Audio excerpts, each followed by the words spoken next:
কেমন আছো বন্ধুরা? আজ তোমাদের নতুন গল্প শোনাবো। বরিশালের এক শান্ত গ্রামে থাকতো এক ছোট মেয়ে, নাম তার টোনা। আরেকটি ছেলে থাকতো, নাম টুনি। দুজন একে অপরের খুব ঘনিষ্ঠ বন্ধু। গ্রামের মানুষ সবাই জানতো, যেখানে টোনা আছে সেখানেই টুনি থাকবে, আর যেখানে টুনি আছে সেখানেই টোনা।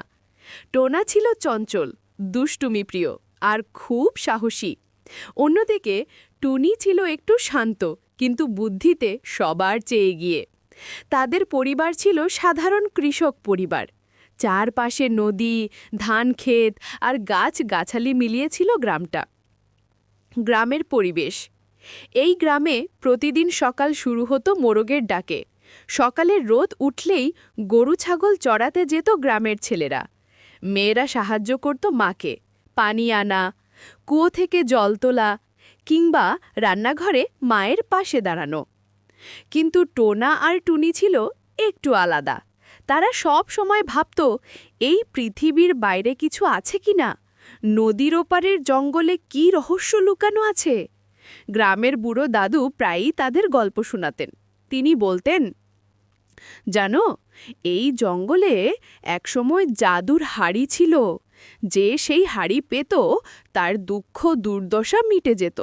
হাড়ি যতটুকুই চাইবে ততটুকুই খাবার, টাকা আর সুখ এনে দিত। কিন্তু লোভ করলে সে হাড়ি উল্টো বিপদ ডেকে আনত। এই গল্প শুনে টোনা আর টুনি মুগ্ধ হয়ে যেত। তারা দুজনেই স্বপ্ন দেখত একদিন সেই হাড়ি খুঁজে বের করবে। টোনার কৌতূহল।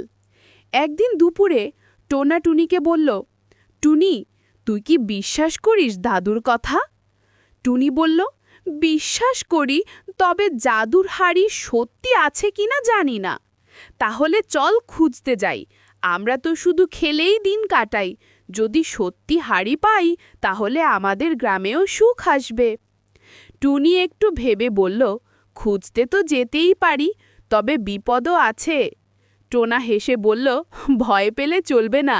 দাদু তো বলেছিল সাহসীদের জন্যই হাড়ি অপেক্ষা করে। জঙ্গলের পথে যাত্রা। পরদিন ভোরে তারা চুপি চুপি বেরিয়ে পড়ল। হাতে বাঁশের লাঠি, কাঁধে ছোট ব্যাগে কিছু শুকনো খাবার। জঙ্গলের দিকে হাঁটতে হাঁটতে তারা চারপাশের দৃশ্য দেখে মুগ্ধ হচ্ছিল। পাখির ডাক, বাতাসের শব্দ, গাছের পাতার খসখসানি, সব যেন নতুন এক জগতে নিয়ে যাচ্ছিল। কিন্তু জঙ্গলটা একেবারে সহজ ছিল না। কখনো কাটা, কখনো কাদা, আবার কখনো অদ্ভুত শব্দ তাদের ভয় দেখাচ্ছিল। টোনা বলল, ভয় পাবি না টুনি, আমরা একসাথে আছি। টুনি মাথা নাড়ল। দুজনের চোখে তখন শুধু একটাই স্বপ্ন, জাদুর হাড়ি খুঁজে পাওয়া। রহস্যময় কুঁড়েঘর। জঙ্গলের গভীরে যেতে যেতে তারা দেখল একটা ভাঙাচোরা কুঁড়েঘর। দরজাটা আধা খোলা, ভেতর থেকে মৃদু আলো বেরোচ্ছে। টোনা ফিসফিস করে বলল, ওটা কেমন ঘর রে? টুনি সাবধানে উত্তর দিল, চল দেখি, তবে সাবধানে। ভিতরে ঢুকতেই তারা অবাক। ঘরের মাঝে একটা পুরনো টেবিল, আর তার উপর রাখা একটা হাড়ি। হাড়িটার গায়ে অদ্ভুত নকশা। মনে হচ্ছিল হাড়ি যেন নিঃশ্বাস নিচ্ছে। হঠাৎ এক কণ্ঠ ভেসে এলো, কে এসেছো এখানে? দুজন আঁতকে উঠল। এক বৃদ্ধা দাঁড়িয়ে আছে কোণের অন্ধকার থেকে, তার চোখে রহস্যময় দৃষ্টি। বৃদ্ধা হাসলেন, বললেন, তোমরা কি জাদুর হাড়ি খুঁজতে এসেছ? টোনা সাহসপদ বলল, হ্যাঁ, আমরা চাই আমাদের গ্রামটা সুখী হোক। বৃদ্ধা হাড়িটার দিকে তাকিয়ে বললেন, এই হাড়ি সাধারণ কোনো হাড়ি নয়, এটা পরীক্ষা নেয়। যার মন পবিত্র কেবল সেই এর শক্তি পাবে। টুনি কৌতূহল নিয়ে জিজ্ঞেস করল, পরীক্ষা মানে? বৃদ্ধা ধীরে ধীরে বললেন, তোমাদের 3টে ধাপ পেরোতে হবে। প্রতিটি ধাপে মনুষ্যত্ব, সাহস আর বুদ্ধি যাচাই হবে। পারলে হাড়ি তোমাদের হবে, না পারলে তোমরা নিজেই বিপদে পড়বে। টোনা ও টুনি একে অপরের দিকে তাকালো, তারপর দৃঢ়ভাবে মাথা নাড়ল। আমরা প্রস্তুত। বৃদ্ধা রহস্যময় হাসি দিয়ে হাড়ির গায়ে হাত রাখলেন। সঙ্গে সঙ্গে চারপাশে আলো ছড়িয়ে পড়ল। হাড়ি থেকে যেন শব্দ ভেসে আসছে। সাহসীদের যাত্রা শুরু হলো। এখানে গল্প শেষ হলো। আলো মিলিয়ে যেতেই তারা নিজেদের এক অচেনা জায়গায় দেখতে পেল। চারপাশে ঘন অন্ধকার, শুধু সামনে একটা পথ যেটা কুয়াশার ভেতর দিয়ে এগিয়ে গেছে। টুনি ভয় পেয়ে টোনার হাত শক্ত করে ধরল। টোনা, এ কেমন জায়গা? টোনা ফিসফিস করে বলল, এটাই তো প্রথম ধাপ, সাহসের পরীক্ষা। পথটা ক্রমশ ভয়ঙ্কর হতে লাগল। হঠাৎ কোথা থেকে নেকড়ের মতো শব্দ শোনা গেল। গাছের ফাঁক দিয়ে দুটো লালচে চোখ ঝিকমিক করতে লাগল।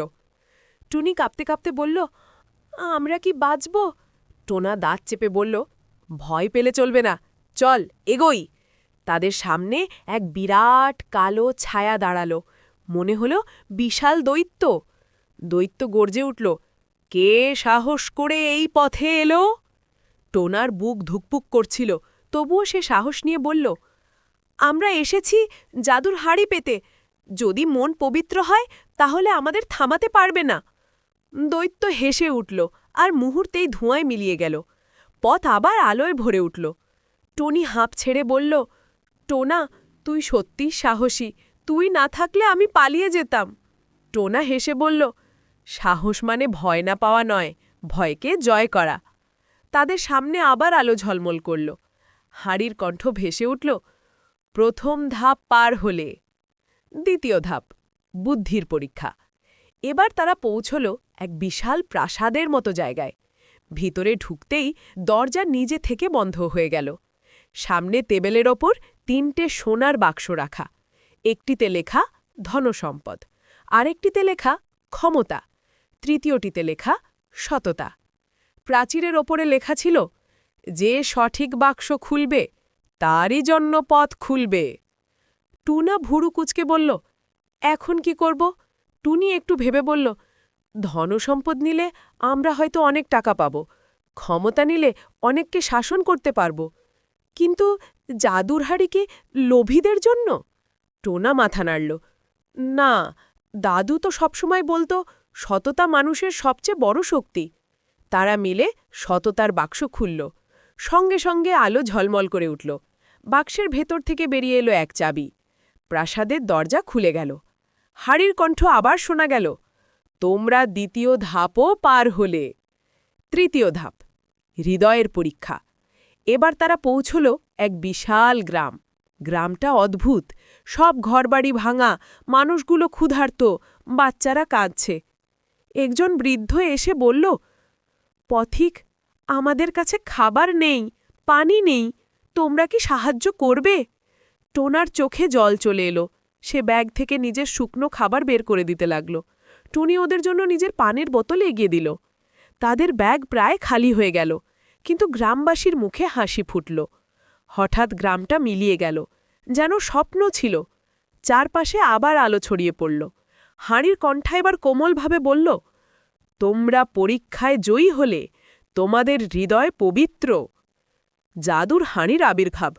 হঠাৎ তারা আবার সেই বৃদ্ধার কুঁড়ে ঘরে ফিরে এলো। টেবিলের ওপর হাঁড়িটা এবার ঝলমল করছে। বৃদ্ধা বললেন, তোমরা যোগ্য প্রমাণ হয়েছ, এই হাঁড়ি এখন তোমাদের। টোনা বিস্মিত চোখে জিজ্ঞেস করল, এই হাঁড়ি কিভাবে কাজ করে? বৃদ্ধা বললেন, যখনই তোমরা সত্যিকার প্রয়োজনে ডাকবে, হাঁড়ি তা পূরণ করবে। কিন্তু মনে রেখো, লোভ করলে এই হাঁড়ি তোমাদের শাস্তি দেবে। টুনি আর টোনা একে অপরের দিকে তাকিয়ে দৃঢ়ভাবে মাথা নাড়ল। গ্রামে ফেরা। হাঁড়ি নিয়ে তারা গ্রামে ফিরল। প্রথম দিনেই তারা দেখল গ্রামে খাবারের অভাব। টোনা হাঁড়ির কাছে প্রার্থনা করল, হাঁড়ি, আমাদের গ্রামের জন্য ভাত রান্না করে দাও। মুহূর্তেই হাঁড়ি থেকে ধোঁয়া উঠতে লাগল। ভাত, তরকারি, ডাল সব বেরিয়ে আসতে লাগল। গ্রামবাসী অবাক হয়ে গেল। গ্রামবাসী আনন্দে চিৎকার করে উঠল, আল্লাহর রহমত, টোনাটনিরা আশীর্বাদ নিয়ে এসেছে। গ্রামের সুখের শুরু। গ্রামের মানুষ আর কখনো খালি পেটে ঘুমোতে হলো না। প্রতিদিন সন্ধ্যায় হাঁড়ি থেকে ভাত, মাছ, মাংস, ডাল, সবজি বেরোতে লাগল। ছোট ছোট বাচ্চারা খুশিতে লাফাতে লাগল। গ্রামের বয়স্করা টোনার মাথায় হাত রেখে বলল, মা, তোমাদের জন্য গ্রামটা বেঁচে গেল। টুনি গর্ব ভরে বলল, এই হাড়ি আমাদের নয়, সবার। আমরা সবাই মিলে এর যত্ন নেব। সবাই প্রতিজ্ঞা করল, লোভ করবে না, কেবল প্রয়োজনে হাড়ি ব্যবহার করবে। হিংস্রতার শুরু। কিন্তু সুখ দেখে সবাই খুশি হল না। পাশের গ্রামে রঘু নামের এক ধূর্ত লোক থাকত। সে শুনল, টোনাটনিরা নাকি জাদুর হাড়ি পেয়েছে। রঘু লোভে পড়ে বলল, আমার হাতে এলে এই হাঁড়ি দিয়ে আমি ধন সম্পদ জমাবো, রাজা হয়ে যাব। সে গুপ্তচর পাঠিয়ে খোঁজ নিতে লাগল, হাঁড়ি কোথায় রাখা হয়। পরীক্ষার মুখোমুখি। একদিন রাতে রঘু তার কয়েকজন সঙ্গী নিয়ে টোনার বাড়িতে ঢুকল। সবাই ঘুমিয়ে পড়েছিল। তারা হাঁড়ি চুরি করে পালিয়ে গেল। ভোরে টোনা চিৎকার করে উঠল, টুনি, হাঁড়ি নেই! টুনি হতবাক, এটা কিভাবে হলো? গ্রামের মানুষ ভিড় জমালো, সবাই আতঙ্কিত। টোনা দৃঢ় কণ্ঠে বলল, আমরা চুপচাপ বসে থাকব না, হাঁড়ি আবার ফিরিয়ে আনব। রঘুর লোভ। রঘু হাঁড়ি নিয়ে নিজ গ্রামে গিয়ে বলল, হাঁড়ি, আমাকে সোনা দাও। হাঁড়ি থেকে ঝলমলে সোনার গয়না বেরোতে লাগল। রঘু উল্লাসে নাচতে লাগল। তারপর সে বলল, হাঁড়ি, আরও দাও, আরও দাও। হাঁড়ি সোনা দিতেই থাকল। ঘর ভরে গেল। কিন্তু কিছুক্ষণ পর হাঁড়ি থেকে কালো ধোঁয়া বেরোতে শুরু করল। ধোঁয়া সাপের মতো হয়ে রঘুকে জড়িয়ে ধরল। রঘু ভয়ে কাঁপতে লাগল। হাঁড়ি গম্ভীর স্বরে বলল, আমি লোভীদের শাস্তি দিই। সেই মুহূর্তে ঘরের ভেতর ভয়াবহ আগুন ঘরে গেল। রঘু চিৎকার করে দৌড়াতে লাগল। টোনার বুদ্ধি। টোনা আর টুনি খবর পেয়ে রঘুর গ্রামে পৌঁছল। তারা দেখল হাঁড়ি কালো আগুনে ঘেরা। রঘু কাতর হয়ে সাহায্য চাইছে। টুনি চিৎকার করে বলল, হাঁড়ি, আমরা প্রতিজ্ঞা করি, তোমাকে আর লোভের জন্য ব্যবহার করব না, শুধু মানুষের উপকারে লাগাবো। টোনা চোখ বন্ধ করে প্রার্থনা করল।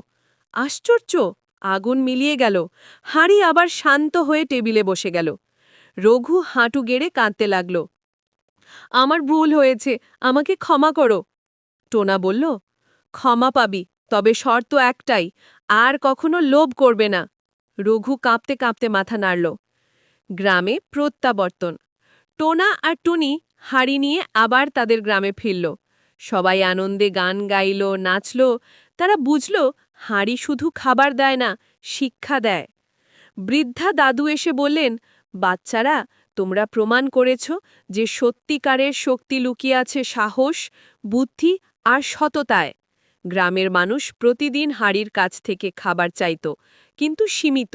সবাই খুশি থাকত। নতুন চ্যালেঞ্জ। কিন্তু সমস্যা এখানেই শেষ হল না। একদিন দূরের শহর থেকে এক ধনী মহাজন এলো। সে গ্রামের সুখ দেখে হিংসায় জ্বলে উঠল। সে বলল, আমাকে হাঁড়ি দাও, না হলে তোমাদের গ্রাম আমি ধ্বংস করে দেব। টোনা রেগে বলল, হাঁড়ি কারোর একার নয়, এটা আমাদের গ্রামের সম্পদ, আমরা কোনো লোভীর হাতে দেব না। মহাজন কুৎসিতা হাসি দিয়ে বলল, তাহলে যুদ্ধের জন্য প্রস্তুত হও। মহাজনের হুমকি। শহরের মহাজন ধূর্ত আর শক্তিশালী। তার অনেক দাসভৃত্য, অস্ত্র আর সৈন্য ছিল। সে গ্রামে এসে গর্জে উঠল, হাঁড়ি আমাকে দাও, না হলে তোমাদের গ্রাম আমি জ্বালিয়ে দেব। গ্রামের মানুষ আতঙ্কিত হয়ে পড়ল। কেউ কেউ ভয় পেয়ে বলল, হাঁড়ি দিয়ে দিই না, বেঁচে তো থাকব। কিন্তু টোনা দৃঢ় কণ্ঠে বলল, না, আমরা লোভীর হাতে হাঁড়ি তুলে দেব না। হাঁড়ি আমাদের দুঃখীদের জন্য, সুখীদের জন্য, না যে কারো লোভ মেটানোর জন্য। টুনি পাশে দাঁড়িয়ে বলল, যদি হাঁড়ি কেড়ে নিতে চাই তবে লড়াই করব। গ্রামের ঐক্য। টোনা আর টুনি সবাইকে একত্রিত করল। আমরা যদি এক থাকি তাহলে কোনো শক্তিই আমাদের হারাতে পারবে না। গ্রামের নারী পুরুষ সবাই হাতের কাছে যা পায় তাই নিয়ে প্রস্তুত হল। কেউ বাঁশের লাঠি, কেউ কোদাল, কেউ মাটির কলস। সবার চোখে তখন একটাই বিশ্বাস, সত্যের পক্ষে আমরা দাঁড়িয়েছি। জাদুর হাড়ির শক্তি।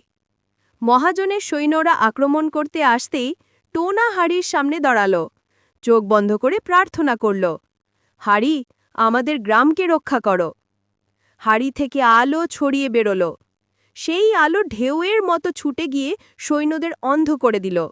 তাদের অস্ত্র মাটিতে পড়ে গেল। মহাজন চিৎকার করে বলল, এ কি শক্তি! সৈন্যরা ভয়ে পালিয়ে গেল। মহাজন একা দাঁড়িয়ে কাঁপতে লাগল। হাড়ির গম্ভীর কণ্ঠ শোনা গেল, লোভী মানুষের জন্য আমার শক্তি নেই, ফিরে যা। মহাজন ভয়ে প্রাণ বাঁচাতে শহরে পালিয়ে গেল। শিক্ষার আলো। যুদ্ধ শেষ হল। গ্রামে আনন্দের জোয়ার। সবাই টোনাটুনিকে ঘিরে গান গাইল, নাচল। দাদু আবেগে বললেন, আজ প্রমাণ হল সত্যের শক্তি সবচেয়ে বড় শক্তি। টোনা বলল, এই হাড়ি আমাদের সম্পদ নয়, এটা আমাদের দায়িত্ব। আমরা একে শুধু প্রয়োজনেই ব্যবহার করব। টুনি যোগ করল, আমরা যদি লোভ না করি তবে হাড়ি আমাদের আশীর্বাদ হয়ে থাকবে। গ্রামের পরিবর্তন। দিন যেতে লাগল। গ্রাম ধীরে ধীরে বদলে গেল। ক্ষুধা আর দুঃখ দূর হল। মানুষ কাজ করতে শুরু করল, হাড়ির উপর নির্ভর না করে। হাড়ি মাঝে মাঝে খাবার দিত, কিন্তু গ্রামবাসী নিজের পরিশ্রমে ফসল ফলাতে শিখল। তারা বুঝল, জাদু যতই থাকুক, আসল শক্তি নিজের পরিশ্রম আর সততায়। শেষ শিক্ষা।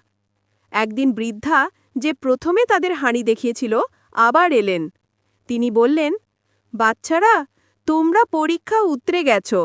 হাঁড়ি তোমাদের হাতে নিরাপদ, কিন্তু মনে রেখো, জাদু কখনো মানুষের মূল ভরসা হতে পারে না। সত্য, পরিশ্রম আর ভালোবাসাই হলো প্রকৃত জাদু। টোনা, টুনি আর গ্রামের সবাই মাথা নত করল। গল্পের সমাপ্তি। তারপর থেকে টোনাটুনির গ্রাম সুখের প্রতীক হয়ে উঠল। অন্য গ্রামের মানুষও আসত তাদের কাছ থেকে শিক্ষা নিতে। হাড়ি শান্তভাবে টোনার ঘরের কোণে থাকত, যেন চুপচাপ পাহারা দিচ্ছে গ্রামের ঐক্যকে।